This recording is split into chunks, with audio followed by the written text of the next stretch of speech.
अब यूरोप में राष्ट्रवाद पूरा पाठ एक नज़र में। राष्ट्रवाद की भावना का आगमन यूरोप में पूर्ण जागरण काल ऐसी भावना है जो एक सांस्कृतिक, भौगोलिक एवं सामाजिक परिवेश में रहने वाले व्यक्तियों द्वारा सामूहिक रूप से राजनीतिक जागृति के जन्म देता है। यूरोप में राष्ट्रीयता की भावना को जागृत करने में नेपोलियन के आक्रमण ने महत्वपूर्ण योगदान दिया। इस बीच जनतंत्र में राष्ट्रवाद की नई शक्तियों राजनीति को निर्धारित करने वाले नए तत्व के रूप में उभरने लगी थी।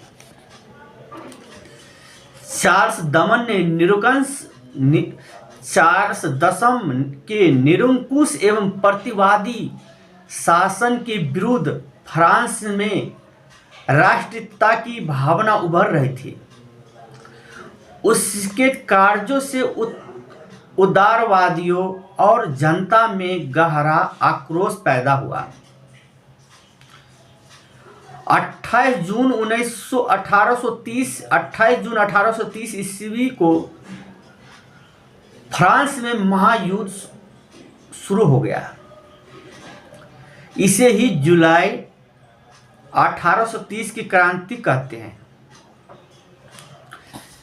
इटली, जर्मनी का एकीकरण तथा यूनान, पोलैंड, हंगरी में तत्कालीन व्यवस्था के खिलाफ आंदोलन उठ खड़े हुए।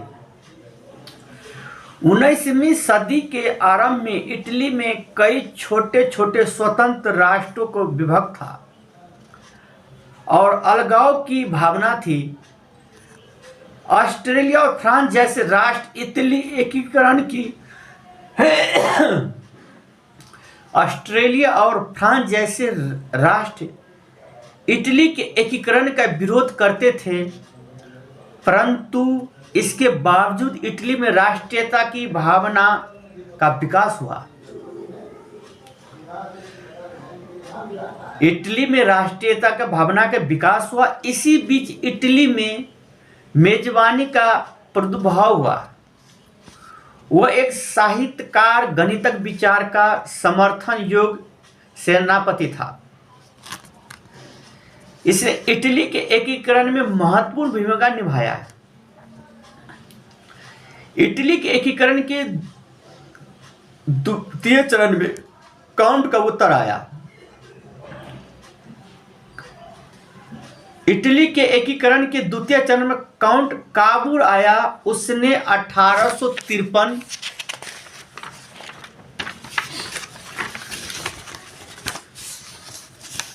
में फ्रांस के मित्रता कर ऑस्ट्रिया से इटली के एकीकरण के विरोध था। अपनी स्थिति सुधरी। इसके बाद गौरीबाल्डी ने एक नाम के आगे बढ़ाया। इस प्रकार 1871 ईस्वी में इटली का एकीकरण मेजबानी काबूल और गौरबाल्टी जैसे नेताओं का प्रयास से पूर्ण हुआ। इटली का एकीकरण के दौरान जर्मनी में एकीकरण का प्रयास जारी था।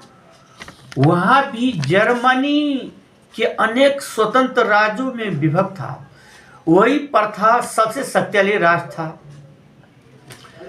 1848 ईस्वी में फ्रांस की क्रांति में जर्मन राष्ट्रवाद को हवा दी।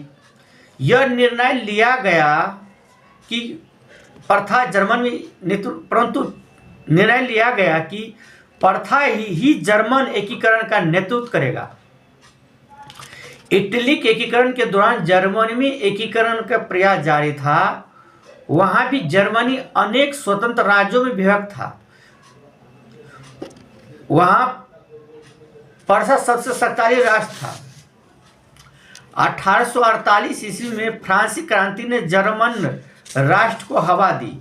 यह निर्णय लिया गया कि परशाही जर्मन की एकीकरण का नेतृत्व करेगा, परंतु फ्रेडरिक जो कि एक निरंकुश शासक था उस आंदोलन को दबा दिया। फ्रेडरिक के देहांत के बाद उसका भाई विलियम सत्ता में आए। वह राष्ट्रवादी विचारधारा का था। विलियम ने जर्मन एकीकरण को ध्यान में रखकर बिरमार्क को अपना प्रधानमंत्री नियुक्त किया। बिरमार्क ने अपनी राजनीतिक सूझबूझ क्रमता का परिचय देते हुए अनेक ऐसे निर्णय लिए जिसमें एकीकरण का मार्ग प्रशस्त हुआ और अंत में 1871 ईस्वी में जर्मनी एकीकरण के राष्ट्रवाद के रूप में मानचित्र पर आया। इस राष्ट्रवाद से यूरोप में राजनीतिक उथल पुथल के दौरान शुरू हो गया।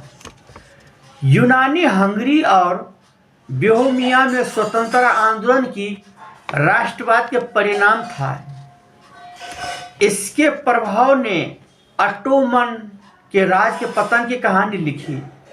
यूनान में तुर्की से स्वतंत्र के लिए आंदोलन चल पड़ा। यूरोप की अस्मिता के सवाल पर इंग्लैंड, फ्रांस और रूस ने एक साथ मिलकर तुर्की एवं मिस्र के विरुद्ध विश्व छेड़ दिया। फलस्वरूप यूनान के तुर्की की गुलामी में मुक्ति मिली, यूनानी का स्वतंत्र राज्य बना।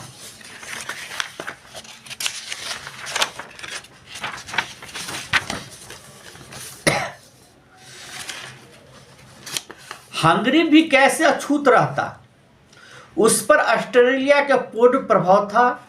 हंगरी में कासूत तथा फ्रांसिस्क का इस क्रांति ने नेतृत्व कर रहे थे। कासूत ने ऑस्ट्रेलिया आधिपत्य का विरोध करना शुरू किया। व्यवस्था में बदलाव मांग हंगरी की कई बातें मान ली। अंत 31 मार्च 1830 को ऑस्ट्रेलिया में हंगरी की कई बातें मान ली। स्वतंत्र मंत्री परिषद का गठन किया, प्रेस की स्वतंत्रता दी और राष्ट्रीय सुरक्षा नेता स्थापना की गई। सामंती प्रथा की स्वतंत्रता दी और राष्ट्रवादी सुरक्षा सेना स्थापित की गई। सामंती प्रथा समाप्त हुई और हंगरी को राष्ट्रीयता की अभिष्टता प्रदान की। पोलैंड में भी राष्ट्रवादी भावना के कारण रूस के विरुद्ध शुरू, परंतु इंग्लैंड और फ्रांस से सहायता मिलने के कारण इसे रूस ने दबा दिया।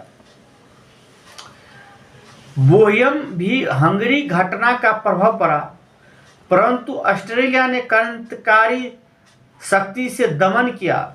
यह आंदोलन अस्थायी न रहकर अतः यूरोप में राष्ट्रीयता की भावना फ्रांस की क्रांति से उत्पन्न हुआ।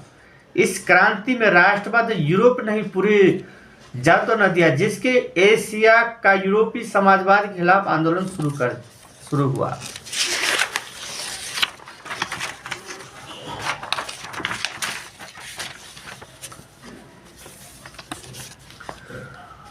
पोलैंड में भी राष्ट्रवाद की भावना के कारण रूस के विश्व युद्ध विद्रोह शुरू हुए, परंतु इंग्लैंड और फ्रांस की सहायता नहीं मिलने के कारण इससे रूस ने दबा दिया।